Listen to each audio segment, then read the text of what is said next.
Besi adalah salah satu unsur paling penting di bumi ini. Adalah besi yang merangkai kapal. Adalah besi yang menopang gedung.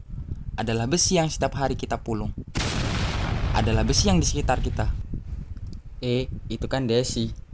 Besi adalah unsur paling umum di bumi berdasarkan massa, membentuk sebagian besar bagian inti luar dan dalam bumi. Besi adalah unsur keempat terbesar pada kerak bumi. Ya, ini adalah sebuah kelebihan sekaligus menjadi sebuah kekurangan. Karena besi itu kuat sehingga sulit kita potong dengan tangan kosong. Karena besi sangat penting bagi kehidupan manusia, timbullah pertanyaan, bagaimana sih cara membuat besi? Tanpa perlu berlama-lama, putar aja intronya.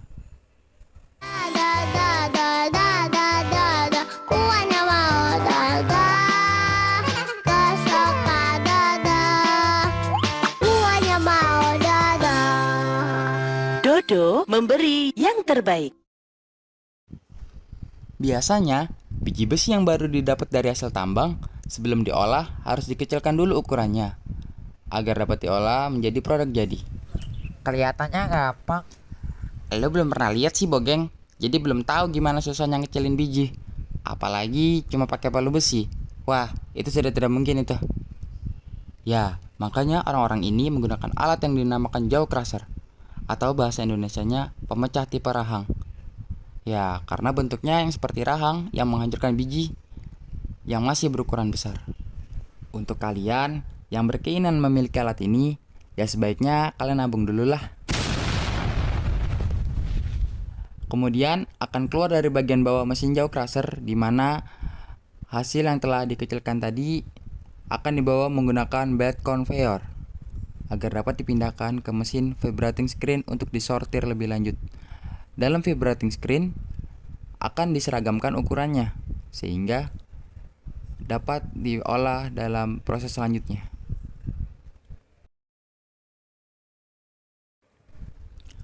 Proses selanjutnya adalah ball mill. Hasil dari jaw crusher tadi kemudian akan dihaluskan lagi menggunakan ball mill. Walaupun fungsinya sama-sama menghancurkan biji, tapi jangan salah, ball mill dapat mengecilkan biji hingga menjadi butiran halus menggunakan bola-bola baja yang ada di dalamnya. Ball mill itu sendiri termasuk dalam proses penggerusan. Penggerusan adalah tahap pengecilan biji sampai pada ukuran partikel halus. Mekanisme dalam ball mill yaitu melibatkan gaya-gaya seperti gaya gesek, gaya tumbukan, dan gaya gravitasi hingga dapat menghancurkan biji-biji besi sampai ke butiran halus. Ball mill terdiri dari beberapa ukuran dan mutu bahan yang berbeda-beda.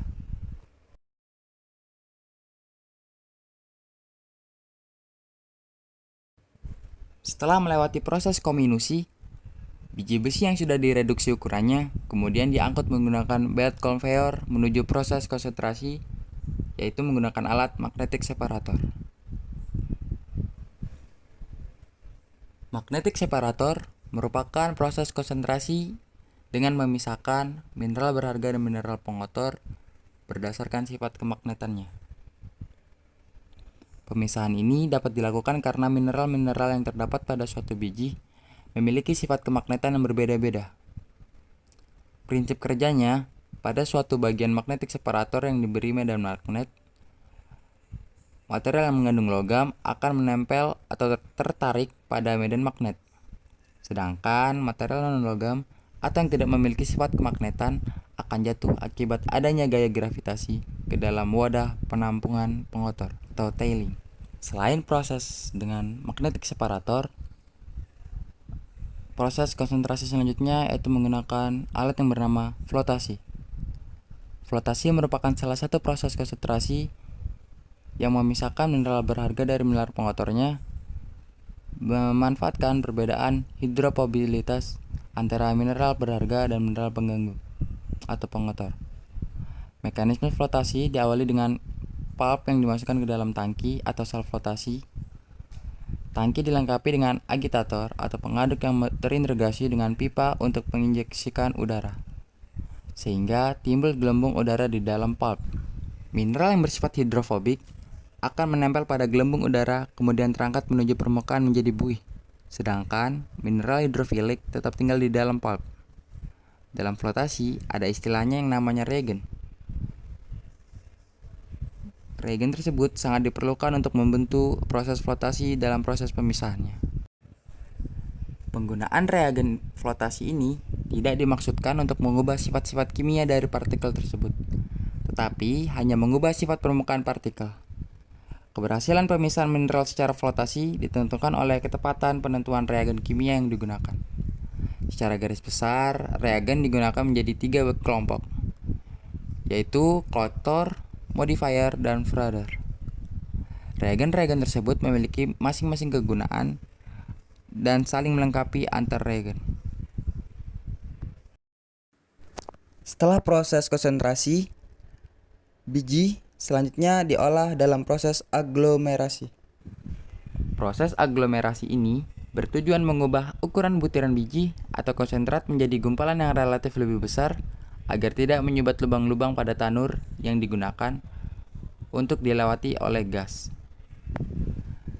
Salah satu jenis aglomerasi adalah peletisasi.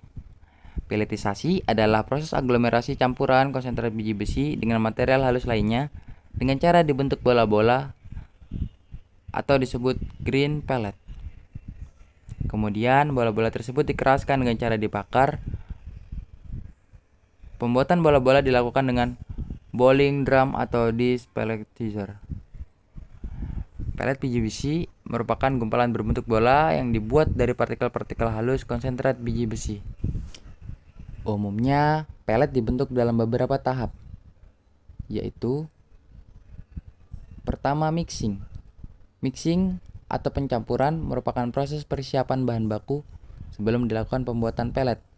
Biji besi yang telah dihaluskan dan dicampurkan dengan bahan-bahan pengikat dalam jumlah tertentu hingga campuran yang dihasilkan homogen. Kedua adalah pelletizing. Pelletizing merupakan pembuatan bola-bola kecil dengan ukuran diameter 9-16 mm. Proses ini dilakukan dengan mencampur biji besi yang telah dihaluskan dengan bahan pengikat seperti air atau yang lainnya dan membentuk bola-bola kecil. Langkah terakhir adalah pembakaran.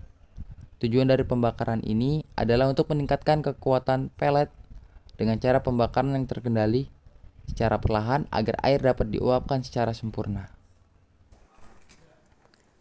Sekian dari kelompok 1. Kami akhiri. Wassalamualaikum warahmatullahi wabarakatuh. Semoga bermanfaat. Terima kasih.